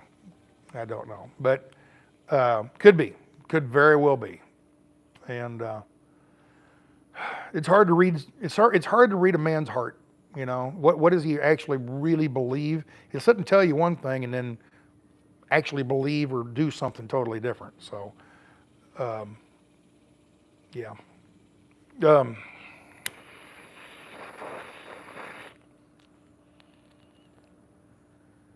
Gray Wolf peed his pants. What? I highly doubt that.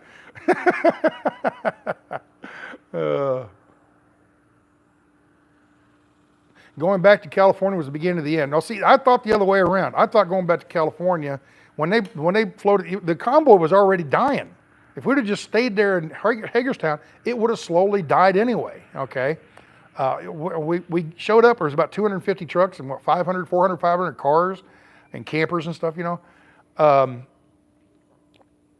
After three or 3.5 weeks of sitting in Hagerstown, when we left, there was 12 trucks. You can't do anything with 12 trucks. Like I said, there's 12 people behind you. You know, you go up there, hey, ho, ho, you got to listen to us. And they look behind you, see 11 other people. They're not going to listen to you, you know. So you had to have a volume of people, you know, a movement. You had to have a large movement behind you going in there. And when you don't have that, so they come up with the idea, let's go back to California. And I thought, when we were on the road, every day it kept getting bigger and bigger and bigger and bigger. So I thought, well, when they asked me, do you want to go back to California? I'm like, you darn right, because we're dying here. It's slowly dying away. Let's go do something to try to revive it, you know? And I thought, well, maybe going back across California. It wasn't my idea, but when they brought it to me, I'm like, yeah, it sounds good to me. You know, let's do it. So we took off, went back across California, and the Convoy just never really grew. It kind of stayed about the same. It grew a little bit, but not much. And, you know, it just never regrouped and gathered strength again. And apparently, from the time we left Hagerstown and went out west and all around, almost no more donations came in. Very, very few donations came in. So they had enough money to get out there and do all that and come back. And apparently, I don't know, I haven't heard. I never had any information on the money side of stuff. But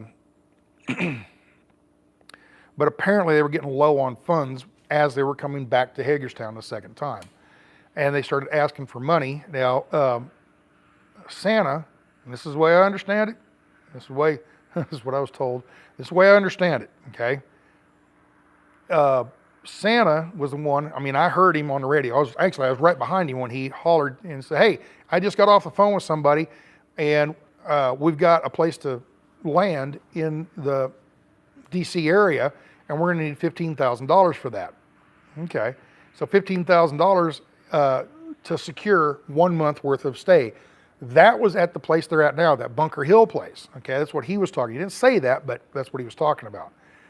And then after that announcement was put out, and I and some other people threw some money into the pot.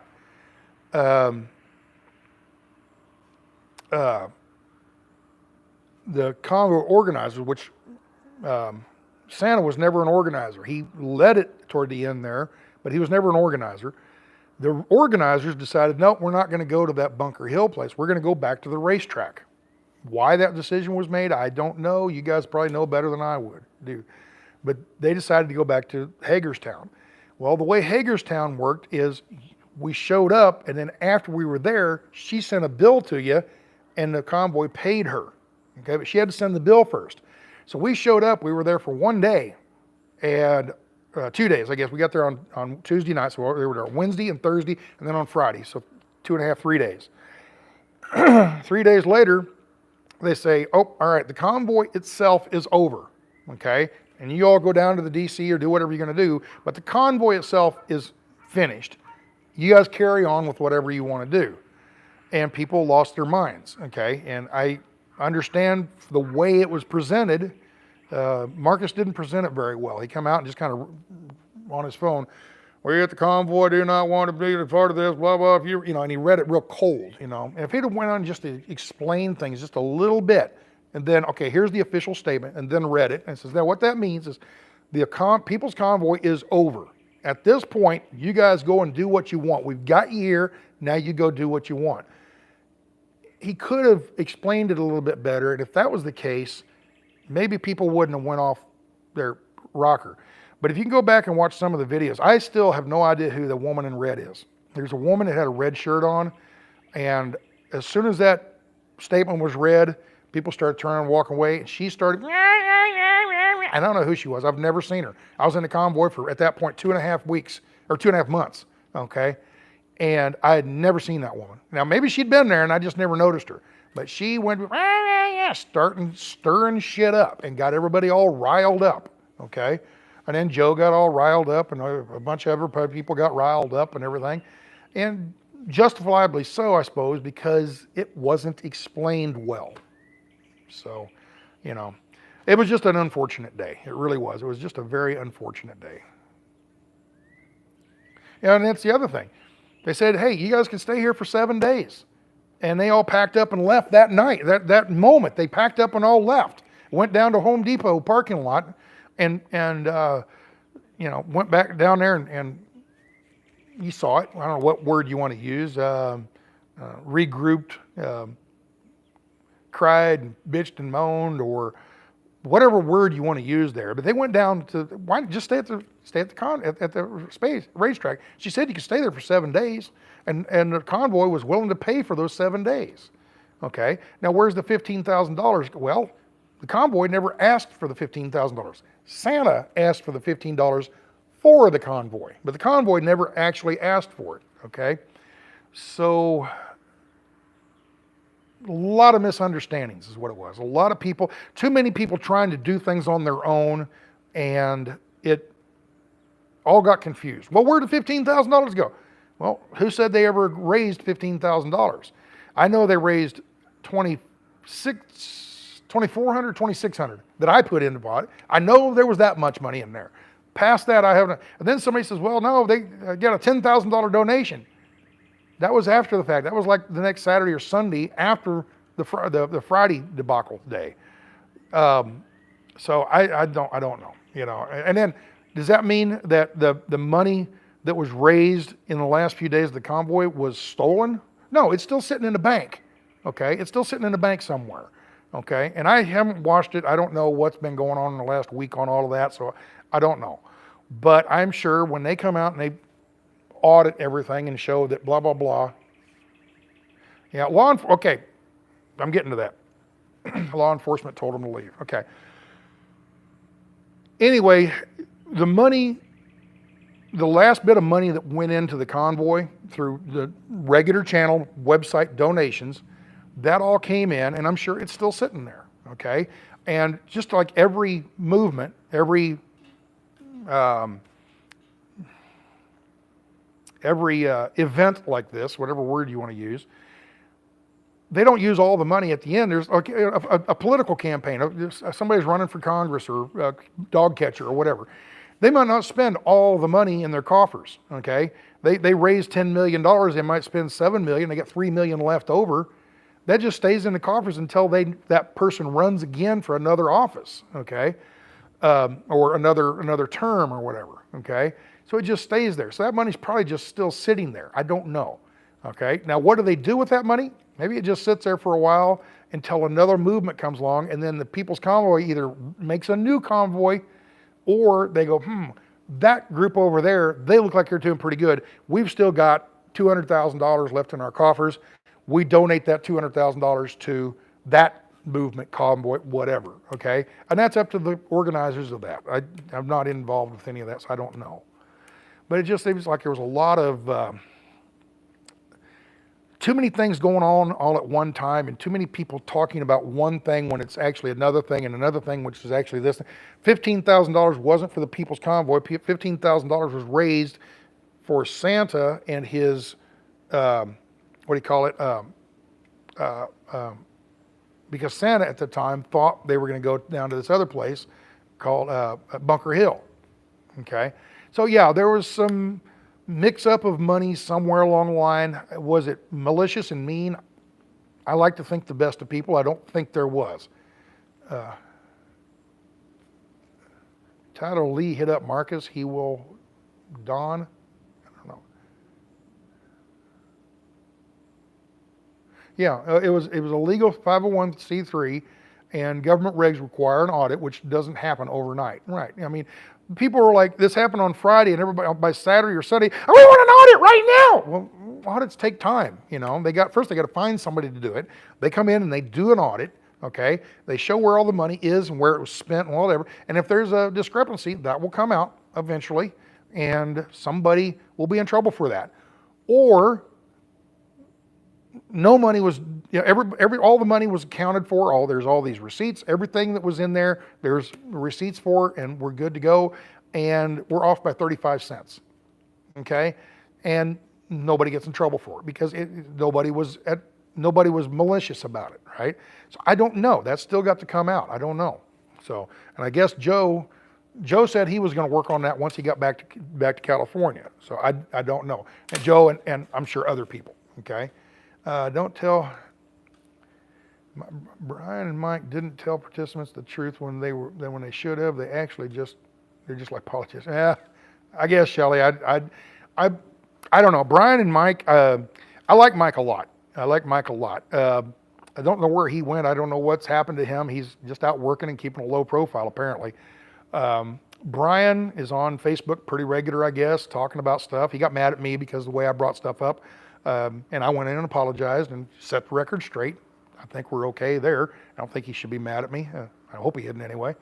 Marcus, I haven't talked to Marcus since the last time I talked to Marcus was probably Tuesday night before I left on Wednesday. It was the last time I talked to him. Because Wednesday morning, when I left Wednesday morning, it was fairly early and I took off early and I never saw any of them. So I think probably Tuesday night was the last time I saw him.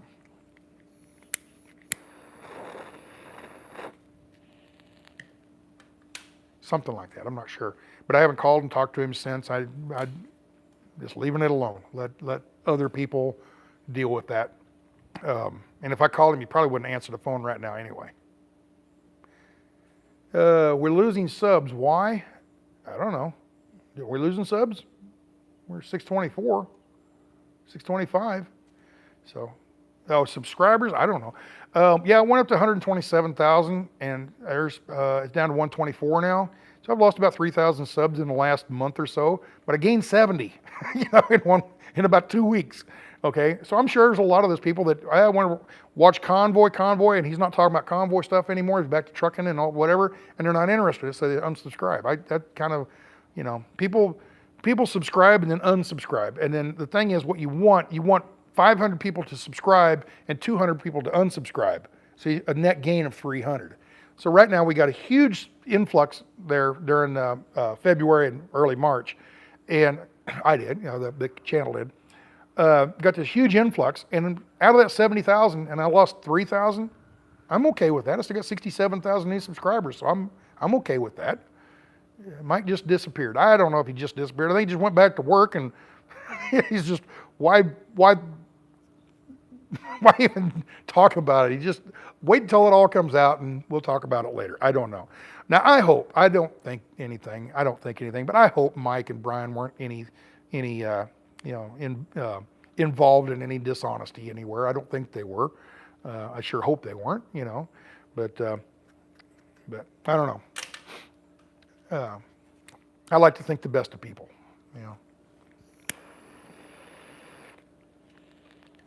And that goes back to Brian again. When I was on Saturday, after the convoy dissolved on Friday, on Saturday, I was back in Kansas City delivering load, and I made a video. And I wasn't like pointing my finger and accusatory toward Brian. I was just trying to explain the way I understood what happened. And apparently he was offered a job. Okay, good enough for him. I'm not quite sure why he didn't take it. I mean, 6-figure job to go around and give some speeches, that sounds pretty good to me. But he didn't take it, and that's his choice, his business, whatever, I wasn't trying to point my finger and accuse him of anything. I was just trying to let people understand what was going on, and from what I understood what was going on. And I was slightly off on that, okay? He was offered the job, and I was told that he took it, okay? And he says, nope, I didn't take it. I'm like, oh, okay, well, I was wrong on that. Good enough. We're good now, okay? So. Now, the police told the convoy to leave. When did they tell the convoy to leave? After everybody lost their fucking apeshit minds. That's when earlier in the day, the convoy got with everybody and says, hey, we're going to shut the convoy down. They can go into DC tomorrow on their own accord, whatever. we're going to shut it down. And it was done as a protection move, I believe. Okay, so the convoy wouldn't be responsible for anything. I noticed that there's a lot of times the convoy would say, hey, we don't want to do anything like that because we don't want to be responsible for it. They didn't want to have the mechanics fixing people's cars, like brakes and things like that, because somebody gets their brakes fixed and they go down the road and they have a wreck, and it's because the mechanic didn't fix it right. Well, they'll say, well, the convoy paid for that, so lawyers would go back and sue the convoy, you know. So they try to limit their exposure, or their what's the word I'm looking for? Their liabilities, you know. So anyway, with earlier on, let's play the day Friday. Let's play the day out. Okay. At noon, everything was good. They were, by 1 or 2 in the afternoon, they started getting reports of stuff that was going on in DC that could possibly go on in DC, and the convoy people, the organizers, didn't want to be a part of that. So to limit liability, and they said, okay, what we can do is we cut the convoy out on today's date. And if you notice, if you read that speech and everything, they've taken it down off the website, and the website's completely down now too. But if you read it, there was an actual date and a time in there, okay? And I think it was like 3 o'clock in the afternoon, 3:20 or something like that. I don't know what time it was. But they actually put a time on there so that if somebody goes down later in the day at 6 o'clock and does something, the convoy say, hey, we dissolved the convoy at 3 o'clock, and they did that at 5 or 7 or 8 o'clock at night, or the next morning or whatever. So they went in and said, no, we're going to shut the convoy down, and to limit their exposure, limit their responsibilities or whatever. And Marcus came out and read the statement cold, you know, and he should have explained it a little bit better. Marcus, you should have done better there, I think. That's my opinion, just, you know. But he came out and he explained this stuff, and then everybody got, not everybody. If you go back and watch, as he's reading this all out, the convoy is done and it was a success and blah, blah, blah. And I don't know, they claim victory. I don't know if I'd use that word, but, you know, I would have said success, because the convoy was a success. It raised awareness for people, and it brought people together, okay? People that never would have known each other. They know each other now, okay? So that was a success there. Victory, I don't know if I'd have used that word. But anyway, he comes out and reads it and everything. And during that, while he was reading this stuff, people were applauding. People were clapping. And then after it was kind of done, some lady in the red shirt, I don't know who she was, she got to screaming. And then somebody else got to screaming. Next thing you know, 8 or 9 people. If you think, I don't know, were they plants? Were they people that were there to stir stuff up? I don't know.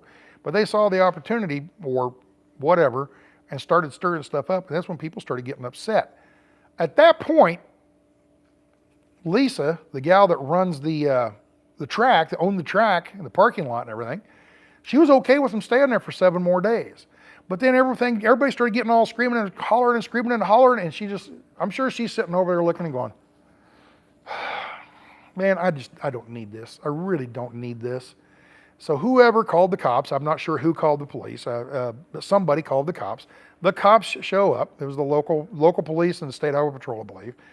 They showed up and said, y'all got to vacate now, because the owner says, I'm sure the owner, she's like, I don't need this shit. I really don't need this stuff. All right, I tell you what, if you're going to act like that, just everybody, I mean, things changed in order, okay? And she said, all right, I just, forget about the 7-day, get out of here by 10 o'clock tonight. Everybody out of here. I want everybody off my property by 10 o'clock. Get out of here. Okay, Lisa called the cops. I don't know. I have no idea who called the cops. Okay, somebody did. Okay, so she changed her mind.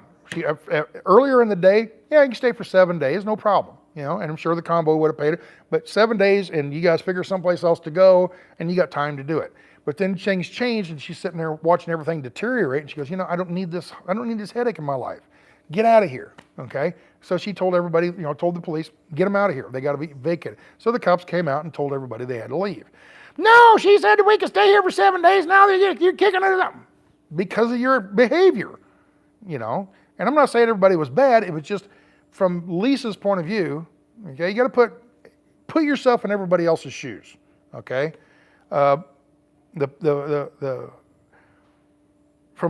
Lisa's point of view, she's offering up her parking lot for these people that she probably is sympathetic with, okay? But then these people start acting up.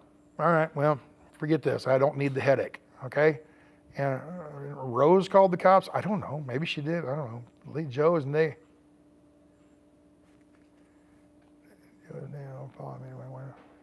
Way too much drama. Yeah, that's true, Andy. Way too much drama. But as things evolve throughout the day, people change their minds, okay? And if Marcus would have come out and read the thing and everybody goes, oh, wow, okay, well, the convoy's over, but we still have 7 days we can park here and we can regroup and figure out someplace else to go. We got a whole week to do that. And if people would have just kept their cool, things probably would have worked out just fine. And I'm not blaming anybody. That's not my point here. I'm just trying to explain how things devolved, unfortunately, okay? And I'm not saying Lisa was a wonderful gal. I'm not saying she was evil. You got to put yourself in her shoes. Put yourself in Marcus's shoes. He acted the way he did because of what was being thrown at him, okay? Put yourself in Santa's shoes. He acted the way he did because of things the way they were being thrown at him. Everybody reacts slightly different than the other person. And each person was having different things thrown at them, okay? So, yeah, I don't know, I am glad that I'm done with it. And I wish I'd quit talking about it. I ought to just completely quit talking about it. But then if I just say, shut up and don't say another word, then, oh, Stan sure shut up and doesn't say anything. He must be involved with that. Nope, no, I'm not involved with any of it. Yeah, and I don't know what squatters' rights. I don't have a clue where somebody come up with that idea. Squatters' rights. And I imagine Lisa heard that. And she goes like, my ass, you got squatters' rights. Get out of here. Okay, so yeah, it's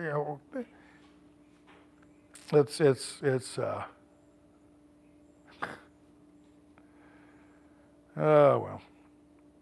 It was just an unfortunate day, a very unfortunate day, and wish things would have worked out differently, okay? Now, what happened to some of the other people, like everybody asks, what happened to Butch? Remember 82-year-old Butch in the old Ford semi, the guy interviewed? Butch is 82 years old. He can handle himself. He's been around the block a time or two. I wasn't worried about Butch. All he's got to do is get in his truck, drive a mile down the road, get into a truck stop, and be done with it and go home the next day. No big deal. Okay, somebody's like, what about these people that don't have any money to go anywhere? Whether the convoy fell apart the way it did, or the convoy eventually ends and, all right, it's all over with. Yeah, we had a good time and everybody's happy. All right, pack up and head back home. Everything's been good. Where's that person that didn't have any money to get home? How were they going to get home then? They would have bitched either way. If it happened on Friday and everything fell apart, or a month later, a week later, whatever, and everybody packs up and goes back home, I ain't got no money to get back home. Maybe you should have thought about that. Maybe you should have thought about that before you came onto the convoy. I mean, I just, I get this all the time. Don't see it a lot. I avoid these people now. Not this.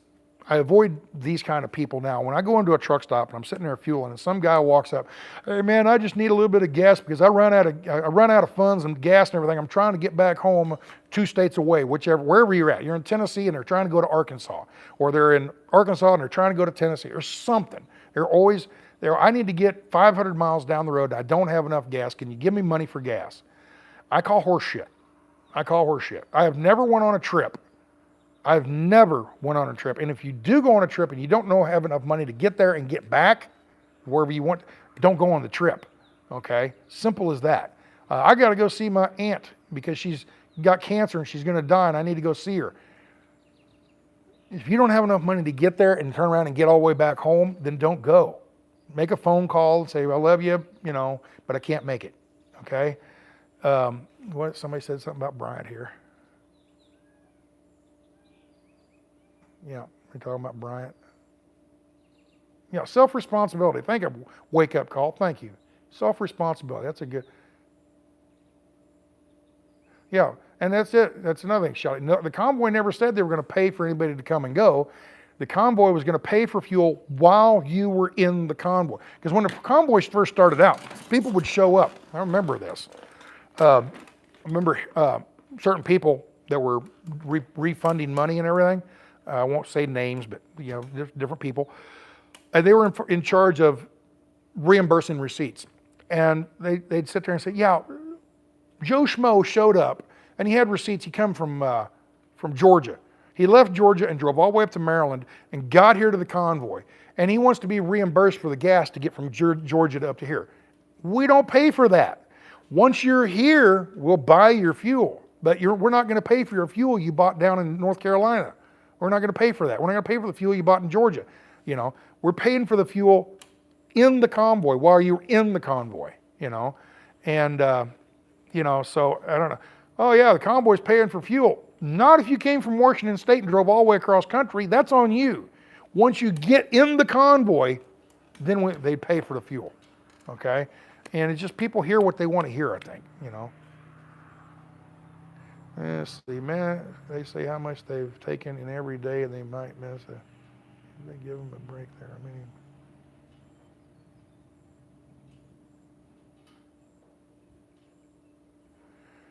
Okay, I don't know what that's about.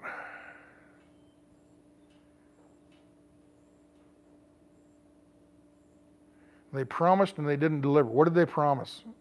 Damon, I'm not quite sure what they promised. They promised you're going to go in. They promised there was going to be a convoy, and if you were in the convoy, they were going to pay for your fuel, and we're going to go to DC, and we're going to do some stuff. They went to DC. They'd done some stuff, okay? The convoy kind of disappeared. I kind of feel they should have dissolved the convoy at that point and not went back to California. But they said, hey, let's go back to California. I'm like, hey, that might work. That might revive this movement, okay? And it didn't. Thought it would, but it wouldn't. It didn't, okay? Bottom line, money ran out, and shady or not, the bottom line, the money ran out. Simple as that, So it's hard to let it's hard to let something go when you believe what you were doing. Yeah, I agree with that. I understand that.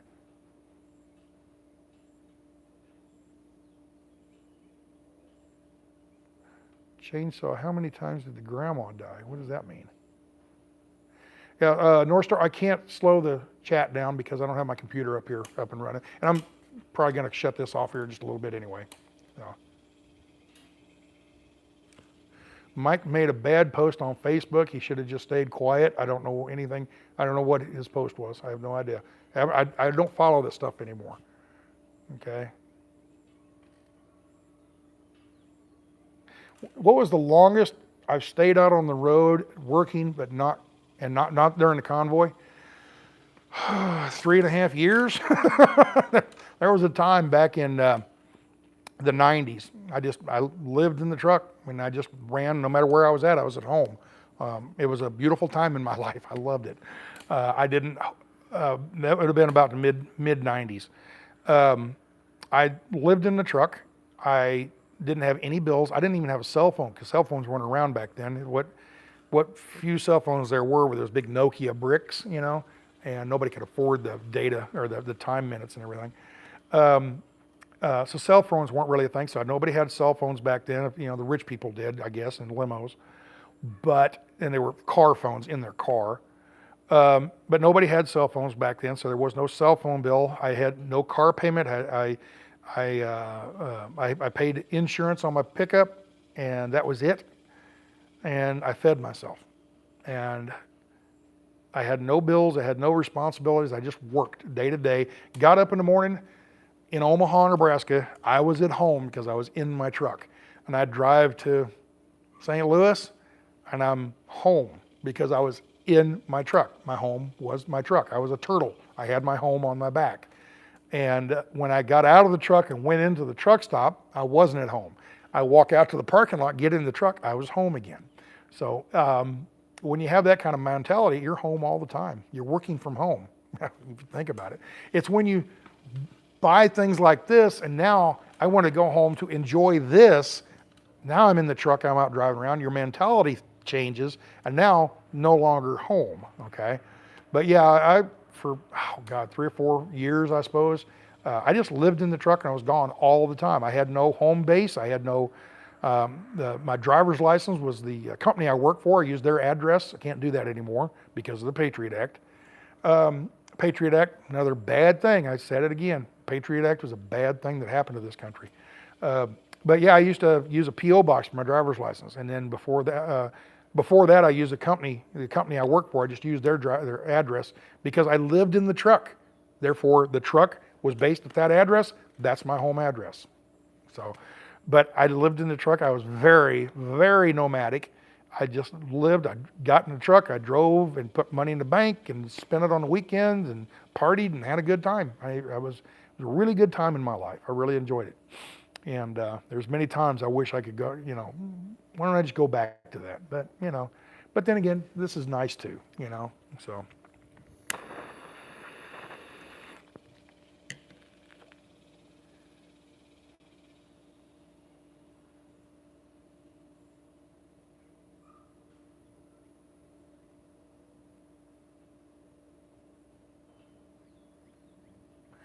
Yeah. Violet the Lazy Text. I just came in and really rehashing this again. Let it go. There's so much to do with the movement moving on. I agree, and I'm trying not to. I had no plans of talking about any of this today, but I'm sitting out here and it's a beautiful day. The breeze it's cooling off a little bit. I got a nice breeze and I'm enjoying my pipe and I'm just sitting there talking. So, but yeah, I'm trying to move on from the Convoy and go about living my life. The Convoy was something that happened back then, and now I'm just driving and working and going back to my normal life. And if somewhere down the line another movement, and the 1776 movement just isn't doing it for me. What little I know about it, I don't see that it's going to go anywhere. I might be totally wrong on that, but I just don't see it has any traction. If it does, great. But if it doesn't, then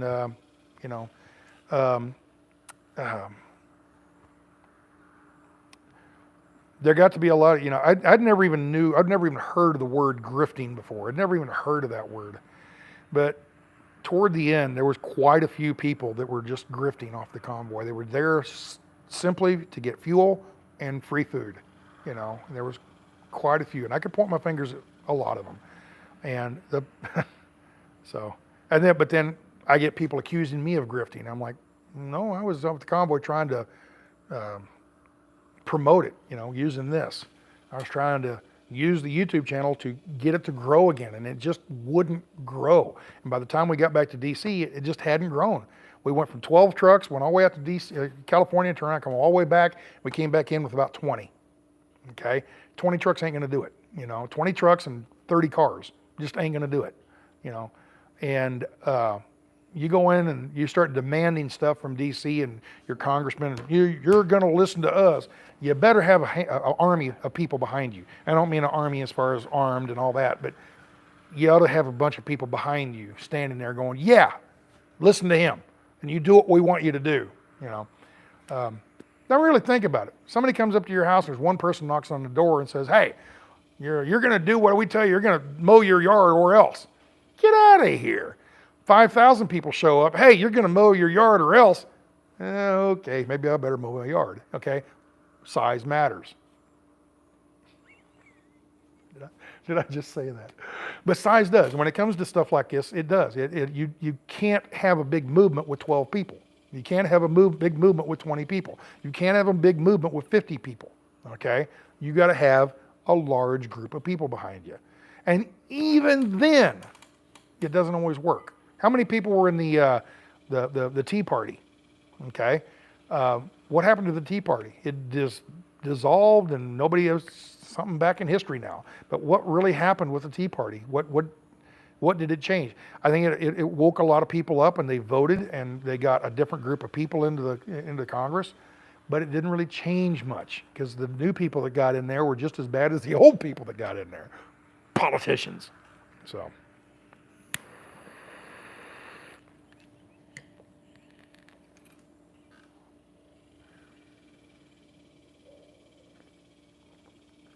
Oh!